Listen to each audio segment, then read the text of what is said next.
नमस्कार शेतकरी मित्रांनो, राज्यामधील सर्व शेतकऱ्यांसाठी एक आनंदाचा अपडेट आहे. ती अपडेट म्हणजे जो काय खरीपचा पीक विमा आहे, तर तो राज्यामधील सर्व शेतकऱ्यांच्या खात्यामध्ये जमा होण्यासाठी सुरुवात झाली आहे.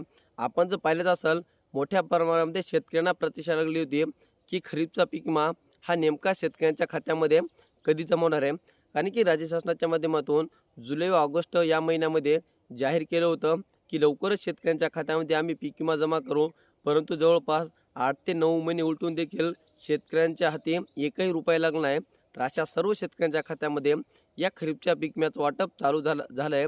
आता याच्यामध्ये बहुतांश शेतकऱ्यांच्या खात्यामध्ये हा पीक विमा पडलेला आहे आणि जे काही उर्वरित शेतकरी आहेत त्यासुद्धा शेतकऱ्यांच्या खात्यामध्ये येणाऱ्या 2 ते 3 दिवसामध्ये हा खरीपचा पीक विमा जमा होणार आहे. तर मित्रांनो, आता आपण या व्हिडिओच्या माध्यमातून महाराष्ट्र राज्यामधील संपूर्ण जिल्ह्यांचा अपडेट जाणून घेण्याचे प्रयत्न करत आहोत. आता याच्यामध्ये कोणकोणता जिल्हा आहे, कोणकोणते तालुके आहेत आणि कोणकोणते महसूल मंडळ आहेत, की त्यांना नेमका हेक्टरी किती हजार रुपये जमा होत आहेत, याची सविस्तर अशी माहिती आपण जाणून घेण्याचे प्रयत्न करत आहोत. तर मित्रांनो, आजच्या व्हिडिओच्या माध्यमातून आपण हिंगोली जिल्ह्याचा संपूर्ण अपडेट जाणून घेण्याचे प्रयत्न करत आहोत. हिंगोली जिल्ह्यामधील कोणकोणत्या महसुला मंडळामध्ये कोणकोणत्या शेतकऱ्यांना हेक्टरी किती पैसे जमा झालेले आहेत, त्याच्यानंतर कोणकोणत्या शेतकऱ्यांच्या खात्यामध्ये पैसे जमा झाले आहेत, ही संपूर्ण माहिती आपण बघणार आहोत.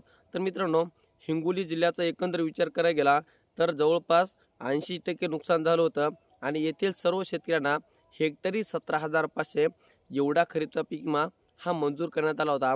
आता याच्यामध्ये हिंगोली जिल्ह्यामधील वसमत तालुका असेल, औंढा नागनाथ तालुका असेल, सेनगाव तालुका असेल, त्याच्यानंतर हिंगोली तालुका असेल, त्याच्यानंतर औंढा नागनाथ तालुका असेल, ह्या सर्व तालुक्यामधील शेतकऱ्यांच्या खात्यामध्ये या खरीपच्या पीक विम्याचं वाटप हे चालू झालेले आहे.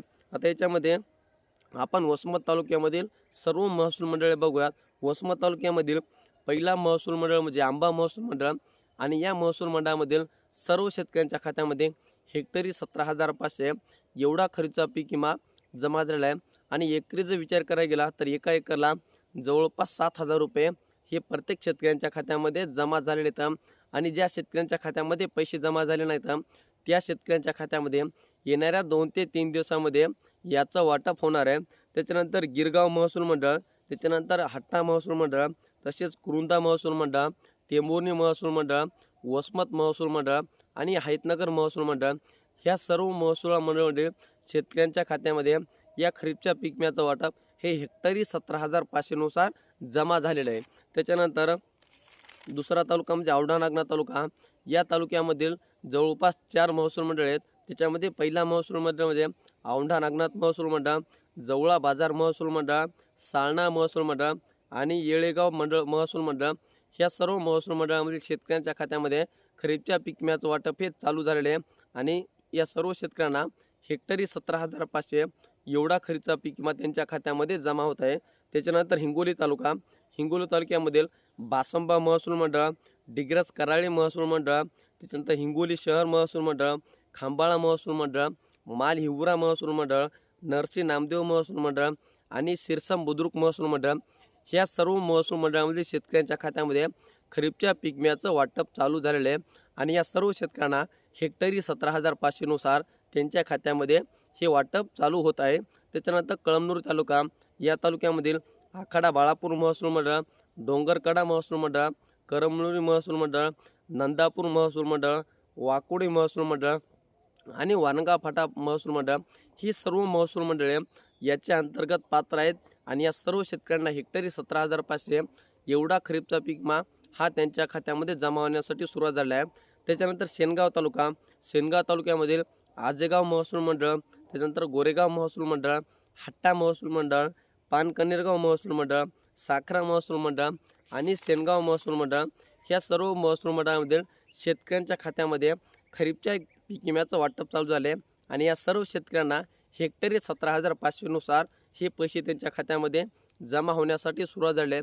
तर मित्रांनो, हे होतं एकंदरीत हिंगोली जिल्ह्याचं संपूर्ण अपडेट, जे की आपण व्हिडिओच्या माध्यमातून जाणून घेण्याचे प्रयत्न केले आहेत. आता बऱ्याच शेतकऱ्यांना हा खरीपचा पीक विमा त्यांच्या खात्यामध्ये जमा झाला नाही किंवा काही बँकेचा प्रॉब्लेम असेल, त्याच्यामुळं येणाऱ्या 2 ते 3 दिवसामध्ये उर्वरित शेतकरी येतं की त्यांच्या खात्यामध्ये अद्याप देखील ही रक्कम जमा झाली नाही. या सर्व शेतकऱ्यांच्या खात्यामध्ये या 3 दिवसामध्ये ही रक्कम जमा होणार आहे.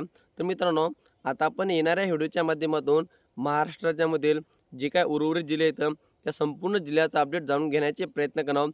त्यासाठी चॅनल जर नवीन असाल तर चॅनलला सबस्क्राईब करा आणि ही माहिती इतरत्र शेतकरी बांधवांपर्यंत नक्की पोहोचा. चला तर मित्रांनो, भेटत राहू नवीन माहितीसह, नवीन व्हिडिओसह. धन्यवाद.